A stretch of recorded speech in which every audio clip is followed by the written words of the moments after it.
October, November, December. Like, the only reason I didn't leave then and kick the niggas out of the house, Skip Bayless is the only reason I didn't kick. Skip was like, hey, listen, just hang in there.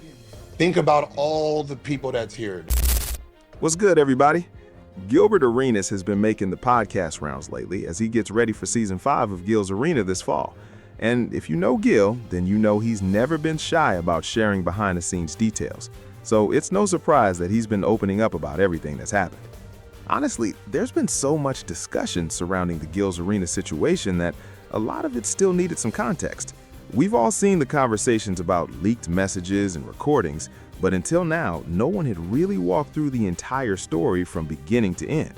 Since Gilbert is the person who originally built the show, it makes sense that he'd be the one to finally explain what he says was really happening behind the scenes. I got indicted, which came out of nowhere, you know what I mean?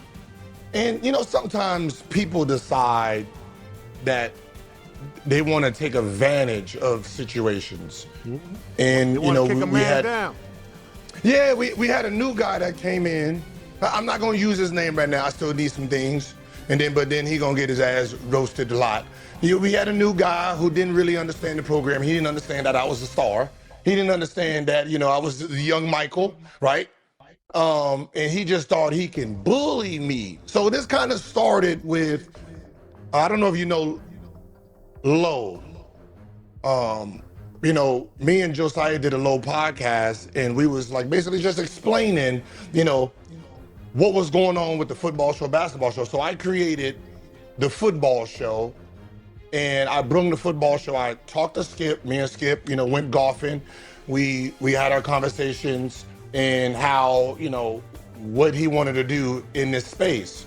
So created the football show. So now I got football and basketball. And the idea was, you know, we create, you know, a football channel, put it on there so both things can expand. We can expand to 5 days. The football show can start off with 2-3 days and then eventually build up. We will help push them. And then, you know, we can go on the show. I can go on. I don't really know football like that, but, you know, I can learn. You know, I know Kenyon does football. I know Rashad likes football. So we can kind of, you know, tease it a little bit, help them out, and then go from there. But they have their own show. They have their own stars, and they can build it like that. Well, after I got in trouble, it seemed like, yeah, fuck everything I was talking about. They wanted to take the wheel. Not a problem with taking the wheel is, do you know how to drive this foreign? You know what I mean? You know what I mean? Do you know how to drive this foreign we got going on? So I'm trying to tell you, hey, listen, this bitch drive different. Now, I know a lot of people assume this whole situation was about Gilbert and Skip Bayless, but based on Gilbert's account, that doesn't appear to be the case. As I mentioned earlier, Gil was actually the one who helped bring Skip into the network in the first place. According to Gilbert, the issue wasn't Skip personally. He says the problem was that Underdog's leadership believed Skip's experience and name recognition made him a better fit to lead the show, and the reported plan was to gradually shift Gilbert out of that central role while elevating Skip instead. But as we've seen, things didn't unfold the way they expected. Gils Arena had become Underdog's flagship basketball show, so it's hard to understand the logic behind changing the formula that helped make it successful. From my perspective, that decision never really made much sense because a huge part of the audience, including me, was showing up to hear Gilbert's personality and perspective. The chemistry was already there, the format was working. There wasn't an obvious reason to overhaul something that had already found its audience. It's kind of like that hometown restaurant everyone loves. You know the one, the place that's been consistently great for years, where every visit feels the same because the food never disappoints. Then the business changes ownership, or it starts growing and someone decides to update the menu, change the recipes, or reinvent the whole experience. Before long, people start saying, it just doesn't taste as it used to. I've seen that happen with plenty of places over the years. And honestly, that's the comparison that comes to mind here. According to Gilbert's version of events, new decision makers came in believing they could improve something that was already working, but instead of making it better, the changes ended up disrupting the chemistry that made the show successful in the first place. Like, so I said, so let me make this make sense. the #1 sports show that's doing 50 million views a month is gonna get 2 days in the middle of the week. Wednesday, Thursday. So that means after Thursday, we're not gonna talk again until motherfucking next Wednesday. That's tough. So we're the last group to talk to sport. Okay, all right, no problem.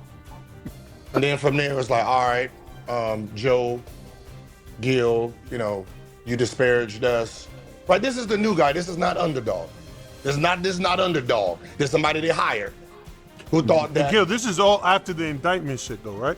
Mm-hmm. Okay. Yeah, so this is a guy who he's trying to make his name. Remember, he's coming in new. He's coming in on Gils Arena. We got all the goddamn awards. He ain't got shit, so he's trying to make his name. So basically, coming in saying, hey, I can do the same thing, but for cheaper. So if he gets my contract cheaper, so basically he made me reduce myself 40% to keep my job. Same thing with Joe, right? They wanted to fire McCants. And I'm like, well, if you're gonna attack Gils Arena for the football, I'm standing on Gils Arena. So if you watch the beginning, I stopped doing the football show. I'm standing on my side. Yeah. Right? I'm not gonna do no more football episodes. I'm gonna stand on my side, right? And what I do know is I control a lot of movement. Meaning, if I don't wear the brand, if I don't collab with the posts, you're not gonna get no traction. You're not gonna go viral. Right? I got the page. I am the social media guy that you need to push. Right? So what I'm gonna do is, you're taking 40% of my contract, I'm gonna take 80% of me away. Right? So I didn't post anymore. I didn't say the name anymore. I didn't wear the product anymore. And I didn't even do, if people notice, I wouldn't even do my picks no more. Yeah. I wouldn't even do the pick. I'm good. I'm gonna just come to work like a motherfucker. I'm at work. I'm coming in as a worker. And if you watch episodes, you will see there was a point in time where I made it real awkward. As soon as my contract said 2 hours. So there's a 2 hour hit? Nigga, 1:30 come, let's go. I'm ready to go. Let's end it. If you remember, there was a stretch when Gils Arena was being filmed live from Gilbert's basement, while Gil was reportedly upstairs during breaks playing games like NBA 2K, Madden, or Call of Duty, which is pretty wild to think about in hindsight. According to his account, he was negotiating from a position of leverage while the entire production was operating out of his own home. That could also help explain why the episodes gradually became shorter and started ending earlier, with segments like Mostly Fans getting scaled back. Then, almost like clockwork, 1:30 rolled around, Gil would wrap up the show and call it a day. Looking back now, that schedule seems to make a lot more sense. In the middle of a conversation, I'm done. I know y'all seen it. I'm done. Let's go. I'm out of here. Treat me like the football show ends at 1:30. We ending at 1:30. I'm not giving you 2 o'clock, 2:15 no more. Now I'm gonna treat it just like a job. So me and Joe was basically being hammered October, November, December. Like, the only reason I didn't leave then and kick the niggas out of the house, Skip Bayless is the only reason I didn't kick. Skip was like, hey, listen, just hang in there. Think about all the people that's here, the workers, your staff, my, just like, we're all gonna overnight just, and I was like, you know what? You're right. Like, I'm thinking about Rashad, I'm thinking about, Nick, King, and like, people got, mouths to feed. So it's bigger than me. So I'm sitting there, I grew my fucking facial hair out, everything. Nigga, we're going through the mud. Like, I'm signing a contract, send it to them. They send it back, say, oh yeah, we forgot this. And I'm like, yo, hey. So I'm talking to my guy, hey, Timothy. Hey man, why your boy keep sending back the contracts and why he keep playing with my name? Why he keep playing games, bro? Like, I just want to come do my show. I don't want to think about this. And then they hit me with the shit they should have never hit me with. I thought you liked to negotiate. Oh shit. I thought the big Gilbert Arenas likes to negotiate. That's all we doing here is negotiate. You really have to give Gilbert credit for the way he handled that part of the situation. Based on his account, he continued allowing Underdog to use his home to produce both the basketball and football shows, even while everything was unfolding behind the scenes. He could have made things much more difficult for everyone involved, but instead, he kept the productions moving. Whether you agree with every decision or not, that's a gesture that deserves some recognition. Personally, if I felt someone was interfering with my business or my money, I probably would have told them to pack everything up and leave. That's just how I see it. Now, Gilbert has been clear that he doesn't place the blame on Underdog as an entire company. According to him, his issue was with a specific executive rather than the organization as a whole. That said, from my perspective, if the conflict really centered on someone the company hired and chose to keep in that position, then that decision naturally raises questions about how the situation was handled. If the company believed Gilbert was as valuable to the business as his success suggested, some people would argue that resolving the conflict differently may have been the better path. The parts. Choose a side. Who's his boy? Now, when it comes to Real estate. y'all guys, cemetery Oh. Larry. Can you answer this? Did we win?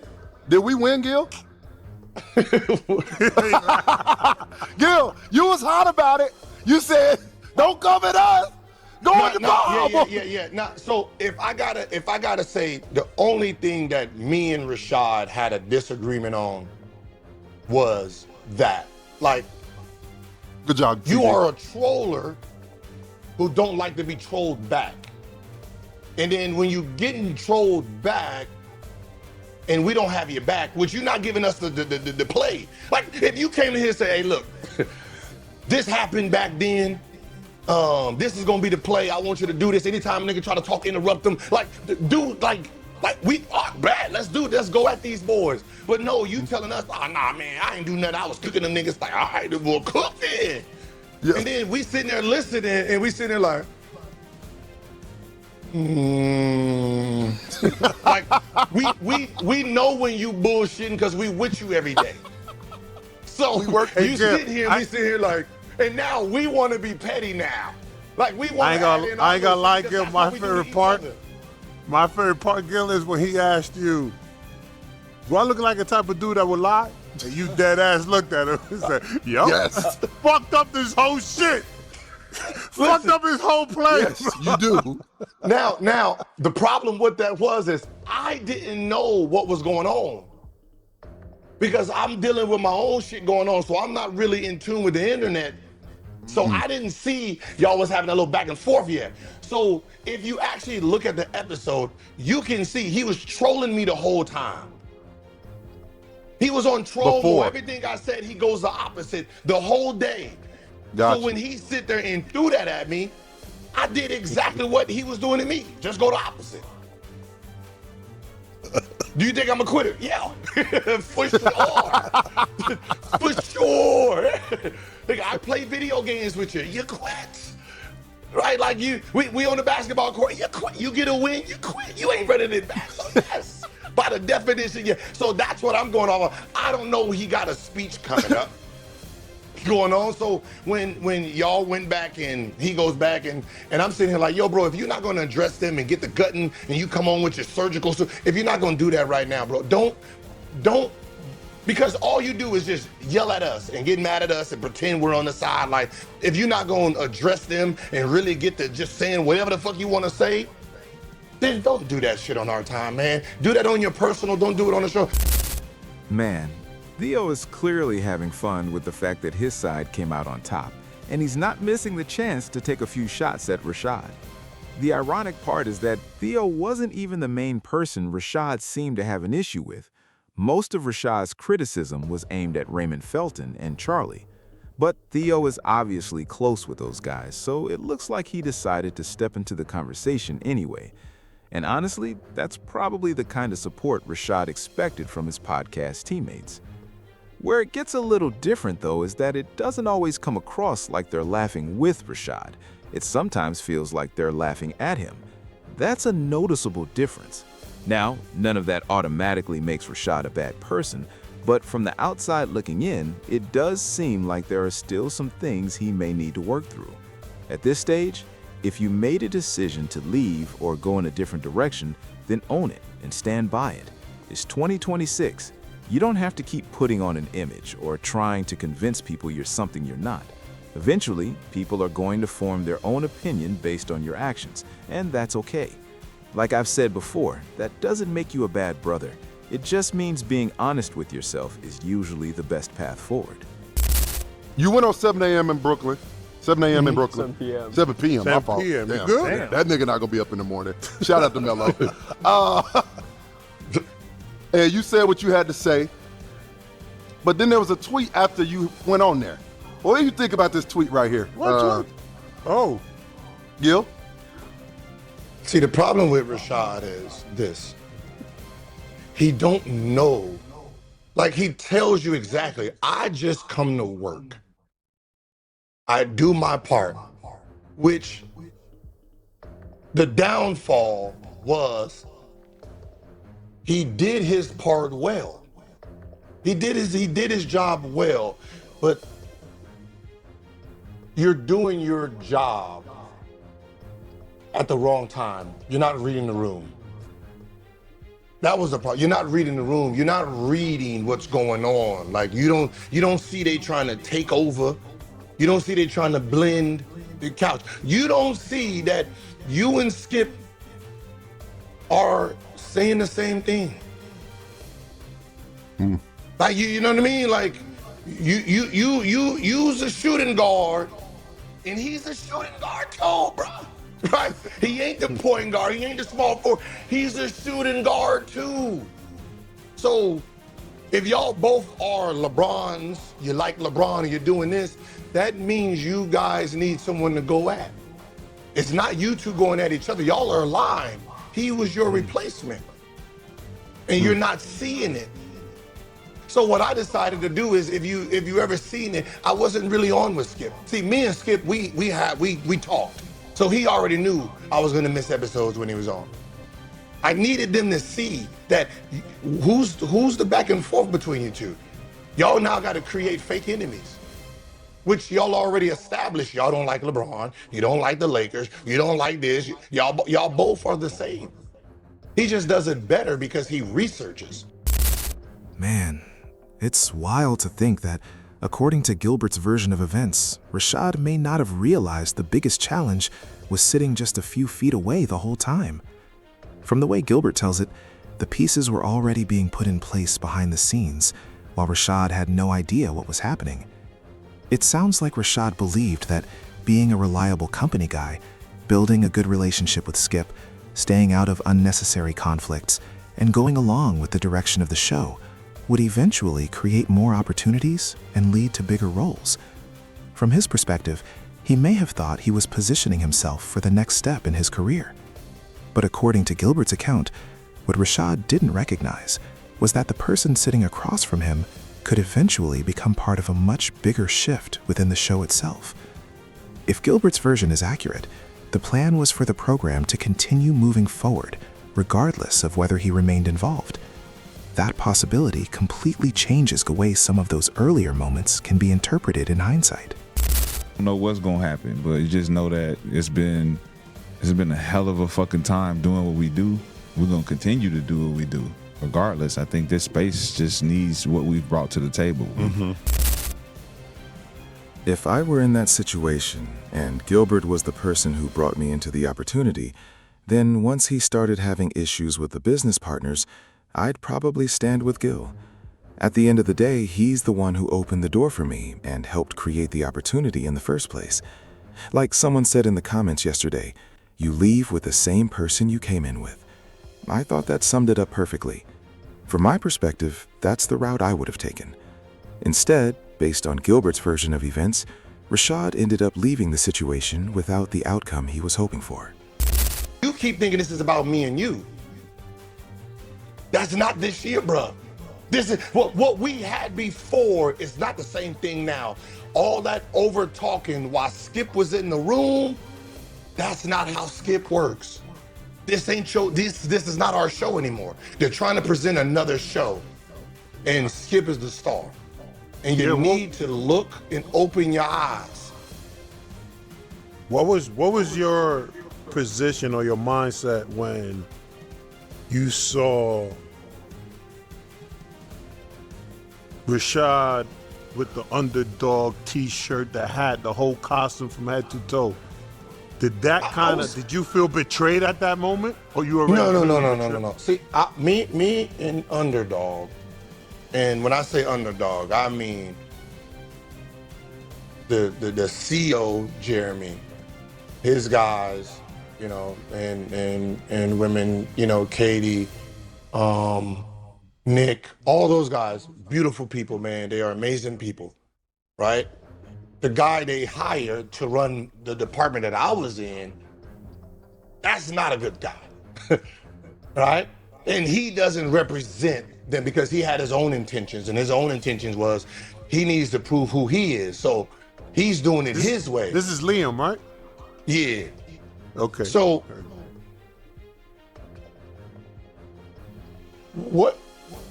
where I got irritated was the day, not the day with Nick, that was just Nick being Nick, not that day. That's the day where he was giving he was sucking those dick? guys. No, not The day he was sucking dick? Not that day? No, that was just Not the dick sucking I dick? don't mind that. It was when he gave, You ain't talking about when that he gave day? out Got you, actual okay. shout outs. When he gave out actual shout outs to those guys. And I'm like, wait, hold the fuck on, dog. Gotcha. Yeah. Don't, like, you know I'm beefing with dude. You know we technically are beefing with him. He didn't do nothing. He didn't sign your contract. He didn't give you no extra dollars. So is he promising you something? What's going on here? So I had to sit back and now watch the little things that's going on. So all that really happened was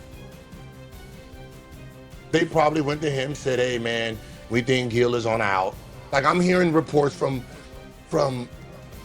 platforms, companies, what they're positioning. Like, oh, this is the shows where we got the arena, the show, the arena, this is what it's gonna be. You know, so I hear, I'm getting like, hey Gil, so what you gonna do when you're a free agent? So I already got the news that they don't really want to work with the group. They want to work with the content creator, the person who can go to ESPN, the person who has Gils Arena, who can do his own content, who can do this, and then whoever you bring with you, we're gonna take. But if you're not a part of that, we're not gonna sign them. So once I heard that, oh, they got no leverage. I bet. So I said, you know what? Let me finish this battle with dude, because I'm not positioned yet. So then, you know, I had to figure out what else you want here, big dog? Oh, okay. Oh, you know what? Yeah, you know what? Shit, I don't want to start from. Let me get the rest of the studio because y'all upgraded this new studio. So I have my old studio that's in the warehouse. All this new equipment is y'all's. Hey, let me give you back this stock. Honestly, it really seems like there was a lot happening behind the scenes. You had people accusing one another of being disloyal, executives allegedly making strategic moves, and Gilbert quietly preparing for whatever came next. But there's still one question I can't shake. If Gilbert's version of events is accurate, how does his side separate the actions of that executive from the company itself, when the executive was part of the organization? From my perspective, it's hard to imagine someone making major decisions involving contracts and one of the company's biggest personalities without at least some level of awareness or approval from higher up. Obviously, we don't know exactly how those internal decisions were made, but it's a fair question to ask. It actually reminds me of the Luka Doncic trade. A move that significant typically isn't made by a general manager alone. People naturally assume ownership or upper management had to be involved in some capacity. That's why I can't help but wonder whether there was more happening behind the scenes than we've heard so far. Again, that's just my opinion based on everything that's been discussed publicly. Either way, Gils Arena under the Underdog banner had a great run while it lasted. At this point, I think it's unlikely we'll ever see that exact group back together on the same couch again. Even so, they gave fans a lot of memorable moments over the past few years, and that's something nobody can take away from them. As for what's next, I'm definitely looking forward to seeing what Season 5 of Gils Arena looks like. Rashad McCants was already frustrated after Gilbert's appearance on the 7 p.m. in Brooklyn podcast, so I wouldn't be surprised if he eventually responds to these latest comments as well. If he does, you already know we'll be covering it. Let me know what you think about the entire situation in the comments below. If you enjoyed the video, don't forget to subscribe, leave a like, and turn on notifications so you don't miss the next update. I appreciate everyone who's watched and continues to support the channel. I'll catch you in the next one. Peace.